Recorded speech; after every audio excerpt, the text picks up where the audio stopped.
June eta Amona itsasoren paseoa. Bazen behin lorategi berezi bat.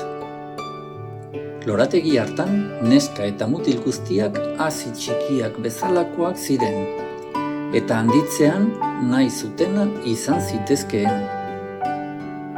Egun batean, June izeneko neskatxa bat zalantza batekin esnatu zen, eta Amona itsasori galdetu zion. Amona, ni zer izango naiz handitzen naizenean? Amonak eskutik eraman zuen auzoan zehar paseatzera. Etxe erraldoiak eraikitzen zituen emakume bat ikusi zuten, kasko zuri batekin buruan. Gaixorik zeuden txakurtxoak sendatzen zituen emakume bat ikusi zuten, bata berde bat jantzita. Gero autobus gorri erraldoi bat gidatzen zuen emakume bat ikusi zuten. Ondoren, liburutegi batean istorio magikoak idazten zituen emakume bat ikusi zuten.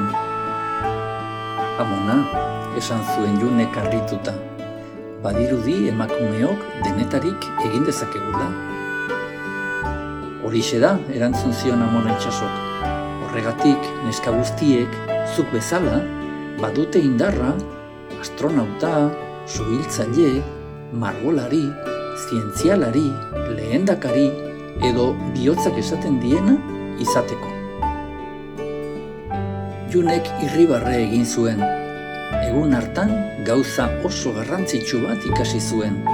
Lorategia askoz ederragoa dela, lore guztiek beren kolorearekin distira egiteko aukera dutenean. Eta alabazan edo ez bazan, sar dadila kalabazan eta atera dadila herriko plazan.